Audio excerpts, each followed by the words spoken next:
And as always, whenever I'm in this building, and I forgot to mention this a little while ago, as an 18-year-old playing basketball for the Golden Tigers in I forget what year it was, but there was a 3-second drill from this end of the court to that end of the court. And if you didn't make it in 3 seconds, but then Coach Catlin would have a belt or something waiting on you. Fun memories. It's my pleasure, my honor to present to you the mayor of our fabulous city of Tuskegee, the mayor, Lawrence Tony Haygood. Mayor Haygood, would you come forward? Thank you.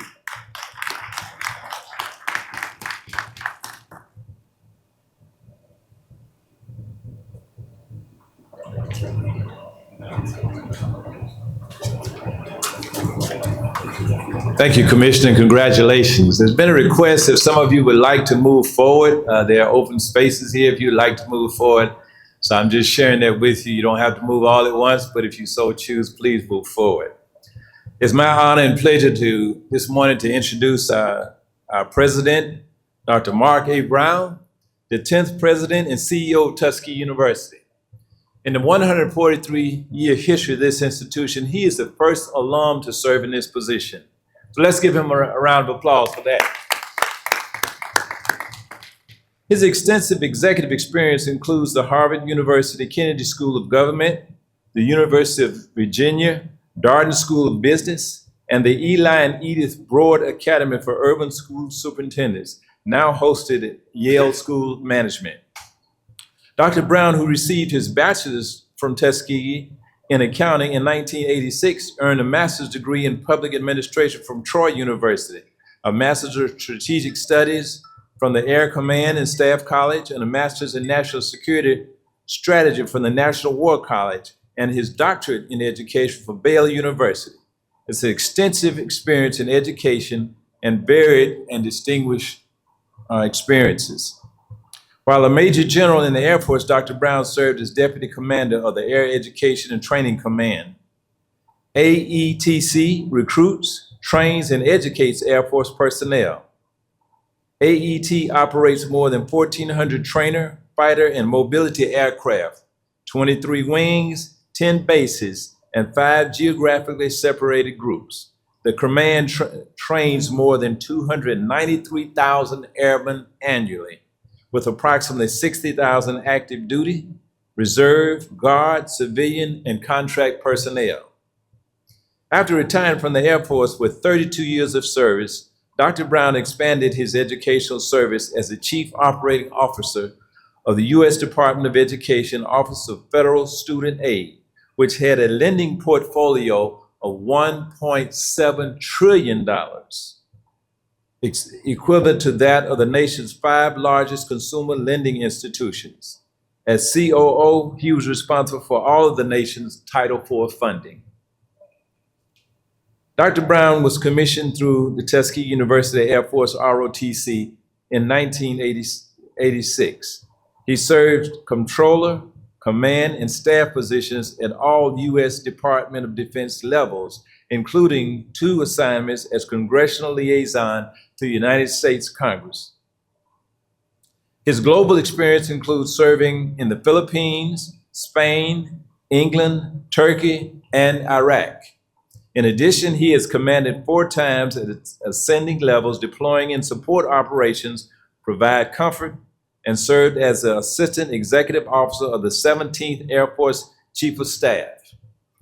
He was also the Financial Management Senior Military Assistant, the Office of Secretary of Defense, Chief Financial Officer for the Air Force Materiel Command, responsible for a portfolio greater than $60 billion, which is 38% of the Air Force budget.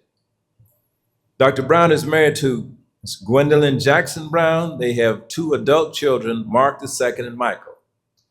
As you see, he has a very extensive and broad background. We're very fortunate to have him with us here at Tuskegee University, the city of Tuskegee. I can say that in this year that he is celebrating, now coming up to 1 year here at Tuskegee University, he has made some tremendous accomplishments and tremendous connections. He is very well rooted in this community, connecting us with what is going on with the university and the community. We're excited about his leadership. We're thankful to have him here. Tuskegee should all be excited and looking forward to a great future for the university and what he brings. So I'm sure he'll bring you something very, very powerful today. Unfortunately, I have to leave because this is an election day and I have to go back to my post. But I'm just thankful to be here to introduce to you our president, Dr. Mark A. Brown, 10th president of Tuskegee University. Let's give him a round of applause.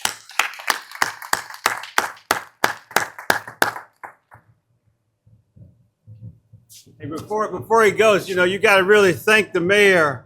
It's election day. So he's giving us some of his time on probably one of the most important days of the year for him. So thank you very much, Mr. Mayor, and thank you for your service and everything you do for the city. Appreciate it. Thank you. All right, how are you all doing? Now look, anybody that wants to come to the front of the room, come on. It's okay up here, and we can all have a conversation. How about that? I promise I won't keep you long. And it won't be any difference on the collection plate if you're sitting in the back or if you're sitting in the front. We're still coming by to see you, okay? So feel free if you want to come forward to come forward. I do want to say how almost iconic it is, right? That you would be having a Booker T. Washington Economic Summit in Tuskegee, Alabama. And how proud I am of all the people that put together Logan Hall and put together the event to have it here on the campus, where I think things like this belong, by the way. But it doesn't come without a whole lot of work. So before we get started, any of you all that had anything to do with transforming Logan Hall, because this is still Logan Hall to me. I was just telling my wife as I sat down and I looked at all the decorations. When I was here, this was the gym. This is where the basketball team played. This is where the fraternities came in to have their shows and whatnot on the floor. But now, now it is this beautiful gathering space that they all made so beautiful with the tables and everything that they did to welcome you. So all of you all that had anything to do with putting this place together, making it look like this, I want you to stand up so I can see you, first of all. Stand up. Dean, stand up. Olga Till, no, stand up, stand up, stand up, stand up so I can see who you are. I know you all, everybody that has something to do with stand up.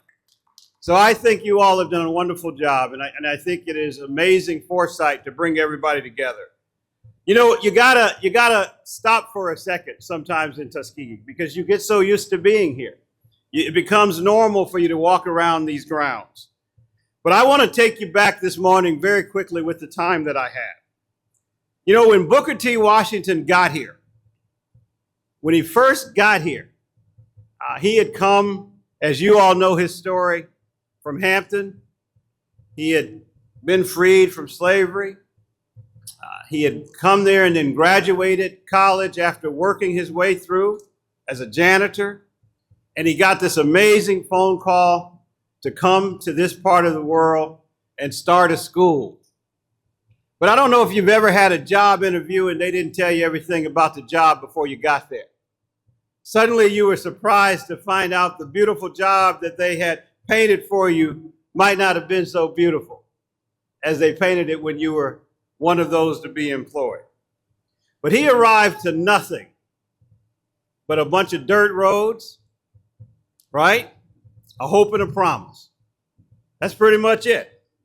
And one of the first things he did was he said, I'm going to go live amongst the people. He went into the shanty houses of the population. He studied their living habits, what they needed, what they understood, and what they didn't understand. And then he decided, well, if I'm going to design a school, I might want to design one that will have something to do with the population around me. What do they really need? What do you think he found? This morning, I want us to try to envision what he found because I think it will get you to the purpose of why the Booker T. Washington Economic Summit should certainly be here. Somehow, Booker T decided after going to all of these shanty houses and living amongst the population and seeing how the newly freed slaves were actually surviving, I think he decided on his theory of learning. Hand, heart, and head. That was his theory of learning. And you know, when you go to all the great institutions of higher learning, they always give you a theorist to study. What theory do you want to study? No study of theory has ever been greater than that one. The hand, the heart, and the head. So I want you to run, I don't want you to think about the modern day Tuskegee. I don't want you to do that. So everybody just work with me now. Close your eyes. Use your imagination. And think about 1881, Tuskegee, Alabama. You know, anybody that has any good assignment, especially those that will teach history, they usually have one main character. Our Tuskegee story in 1800s has two main characters, two distinctively different people. Lewis Adams, Booker Taliaferro Washington. They're the primary actors in the story. Don't open your eyes yet. Just think of the two primary actors. Rural Tuskegee, Alabama. No buildings, no paved roads, no instructors, none of that. None of that at all. You have to replace them with just two pictures only. Two black African-American men, two former slaves, two visionaries, one a seasoned educator from Hampton, the other a craftsman, a well-respected citizen, political savvy. Very different people, just like we have today, very different people, but bound together in history by a vision to train, hand, and educate the mind of someone that were just newly freed people. Lest we forget, Booker T is a great teacher, but initially he was not a politician. He was not an economist, and he wasn't a business professional. Teaching is his chosen profession, just like many of you. Now, many good teachers of history will look for an inflection point that captures the experience of their time. They want to create a visual well enough for you to see yourself through the lens of the people that you study. In other words, they wanted everybody to experience the lives of the people they had met and what they could do to improve them. Now, history is clear that these two former slaves were different, but they had some similarities. Washington and Adams are self-made people. Washington is self-made, maybe out of academic intellect and his desire for academic learning. But Adams was a shrewd politician, savvy in the business of Alabama. Whatever the new principal lacked in experience or business, he could receive from his mentor, Adams. It took their collective talents to change what I would call the world in the 1800s. But they had all of these challenges, some of which you all may talk through this today and tomorrow. They had racism, it's true. Not everyone wanted them to succeed. They had some land from the state. Think about your land grant status. They had some land from the state, but they didn't even have a steady supply of teachers. And we should be clear about this point. They needed money, just like some of you all believe we need today. They needed money and relationships. They needed capital and investments. They needed the support of private industry. Now, I've got to ask this distinguished gathering as you open your eyes, does this all sound familiar to you? It's not the 1800s, but does all of those challenges, do they sound familiar to you? But the greatest of their challenges was how they would secure all that, how they would work together. How would they face these? How would they communicate their strategy and their needs to the world? Now, it just so happens, as they got started, or perhaps it was divine intervention, you decide, but we know that an unlikely invitation later on would hit the desk of Principal Washington, and it would provide him with an assignment and an answer that would change the world. An assignment so profound that you all come together even a century later to still talk about it and discuss it. You see, he got a letter that he wasn't expecting. It was an invitation that he didn't expect to receive. Can you imagine what that invitation must have said? It was a risky invitation, by the way, for a man of color in the 1800s. Because if he had answered it the wrong way, it could have been his public hanging. That was very possible in the 1800s. I want to read to you what that invitation said from the Tuskegee archives. Dear President Washington, Your presence is requested as the keynote speaker at the Cotton States and International Exposition in Atlanta, Georgia.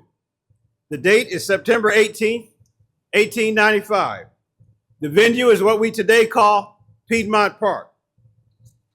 The purpose of the event was international sales, economics. Your hosts, the Southern states. These Southern states wanted to trade their goods like cotton to South American nations, and they wanted to exhibit the resources of the Southern region to the world. Now, this was a huge deal in the latter part of the 1800s. International business was needed to save the economy of the South. And who did they call to speak to the world? Who did they call to represent the best of the United States? They called a former slave. They called a teacher. They called a principal.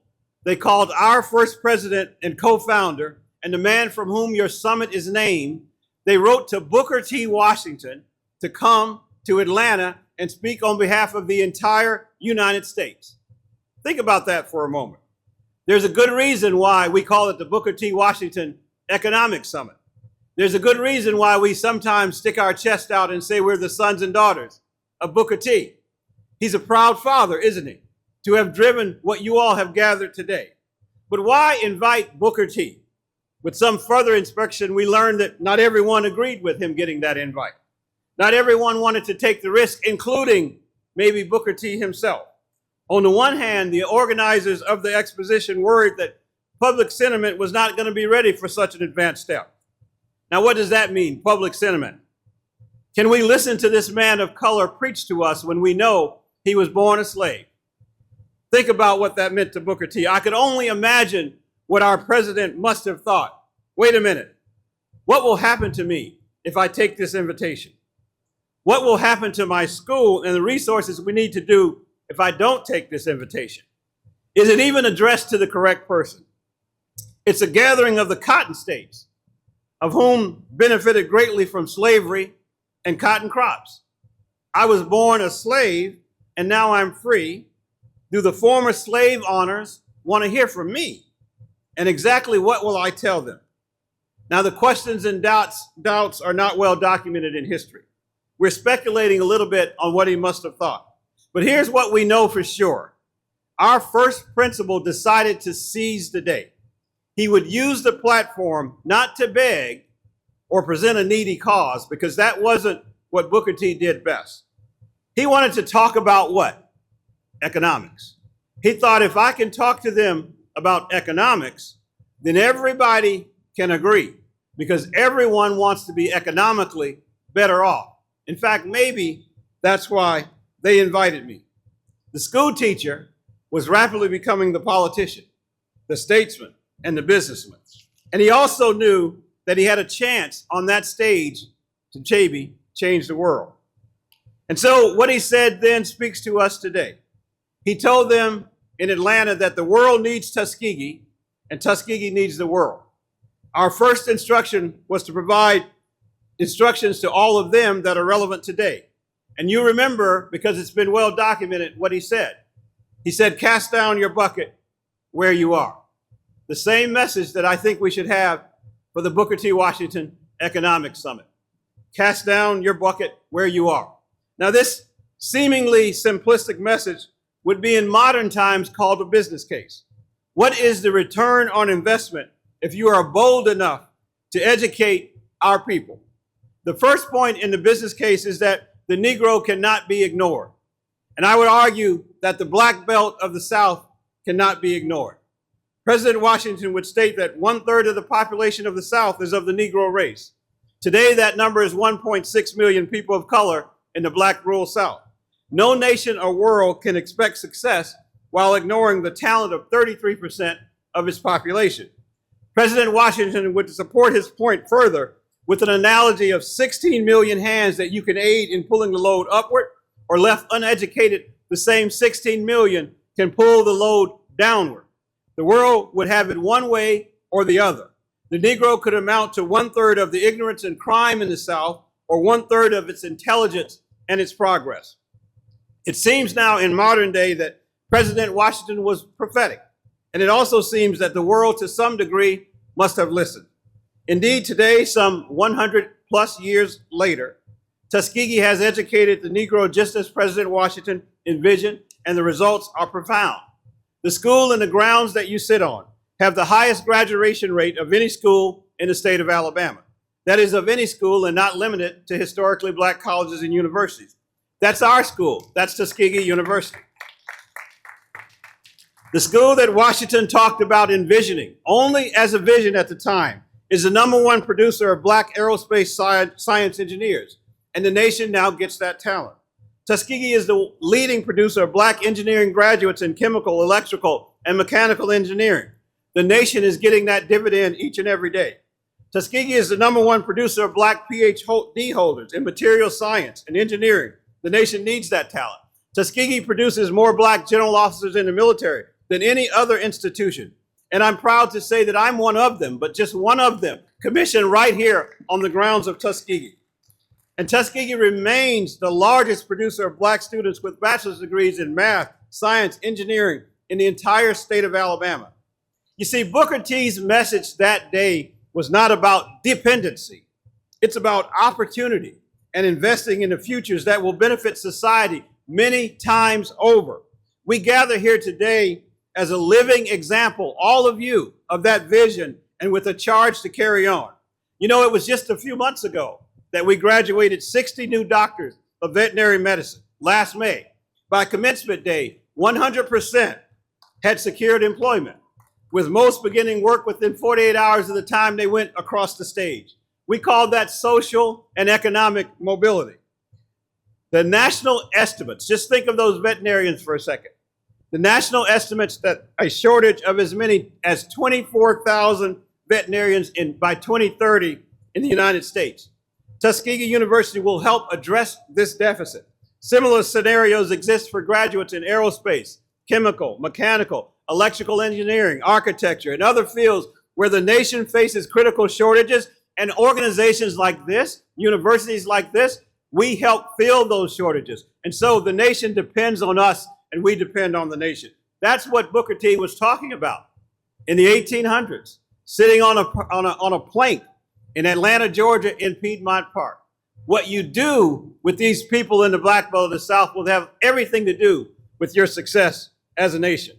At Tuskegee, we now require an internship, relevant industry certification, and rigorous degree requirements for all students. This means we want to bridge the gap between classroom learning and workplace demands, positioning our graduates for social and economic mobility that college education should provide. We're a national leader in social mobility, ranked #1 in Alabama.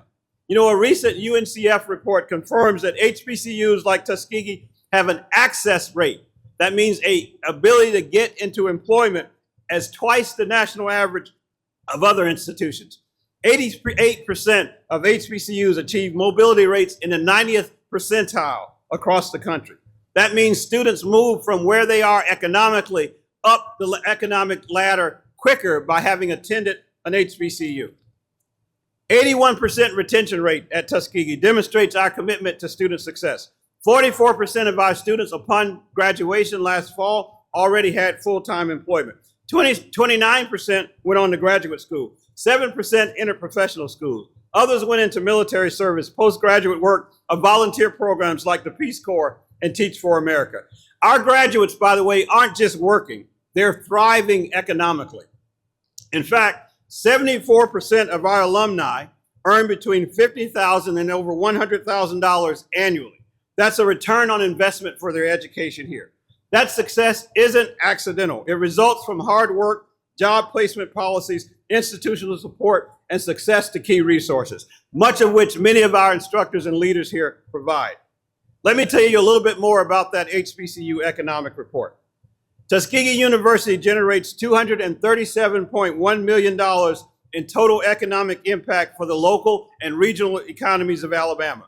Every dollar spent by Tuskegee University and our students generates an additional 43 cents in economic activity on our region, creating a powerful multiplying effect on the economics of Alabama, the entire state. This impact is significant along where the 55-mile economic corridor that stretches from Montgomery to Auburn to the edge of Opelika. Our institution supports over 2,064 jobs on and off campus, and the report shows that an additional 1.5 jobs are created in the surrounding communities because we have a Tuskegee University sitting here in Macon County. Our 2021 graduates alone are projected to earn $2 billion in total lifetime earnings, much more than they would have earned had they not gone to college. Booker T. Washington was right. What do you do with the population? What do you do with the black belt of the South? I would argue that what you do is you educate them, and you educate them with a framework of the hand, the heart, and the head. You still do that over a century later. And if you do that, the nation is the benefactor for that. Every member of our 2024-2025 freshman class had an IBM certification, regardless of academic major, enhancing their employability across sectors. We've increased the number of tutors and counselors. And I want to talk a little bit about our 1890 land grant status, much of which some of you participate in. CANES, the shortage. Now I have to tell you, I just figured out exactly every meaning of the acronym CANES. I want to be transparent about that. Thank you, Dr. Olga Botilda, for explaining that to me. But CANES is amazingly popular. It is the highest prescribed school for our freshmen. If you look at what school they want to go to, CANES is the leading school for the last 3 to 4 years. And I want you to give yourselves a round of applause for that. You are attracting talent to Tuskegee. But more importantly, the whole 1890 conversation and the benefactor of establishing 1890 schools, we need to think about that for a while and what that means for the state of Alabama. You train local farmers in solar energy and year-round use and USDA-approved techniques for bringing cattle to market. That's real, right? That's practical. That's the hand, the heart, and the head, true to Tuskegee tradition. These students in the CANES today and the faculty produce the leafy green vegetables that we use in the cafeteria to feed the students that are there today. When I leave here, I'm going over to the cafeteria. I'm going to go to the salad bar. And when I go to the salad bar, I'm going to eat your food. So I want to thank you for the work that you're doing to bring this healthy food to our students. And that's symbiotic of what Booker T. Washington thought about how we are enough to help our own selves. On the research front, Tuskegee partners with the University of Alabama at Birmingham through a $12 million National Institutes of Health grant to study things like cancer research. We broke ground for the new facility on just yesterday morning, about this same time, a little bit later, on a $12 to $14 million facility where our students will be studying cancer research and all of the genomics that's associated with that right here in the Black Belt. That kind of research not just helps Tuskegee, it helps everybody around us. So let me kind of end where I started. I want you to understand the grounds upon which we all sit. This is Booker T. Washington's starting point, at least in higher education and in leadership. From little to nothing, he brought together the surrounding communities. He came together so powerful that his hand, heart, and head message changed the entire world. That speaks to the power of your summit. That speaks to the power of you all coming together. That speaks to the knowledge and the vision of you continuing what he started. He went to Atlanta, Georgia, to make his message clear that educating the hand, the heart, and the head isn't just about us taking care of us. It's about the whole nation benefiting from the power and the transformational nature of education. You all have that same power today. There are about 3,100, 3,300 students that are going on the campus today. They're looking, I think, at things like this. They're prescribing to schools like CANES. Why? Because they want to do what all of our predecessors did, what many of you all did. They want to have the power, the education, and the economic engine to change the world. And finally, what did he learn in those shanty houses when he went around visiting and living amongst the people?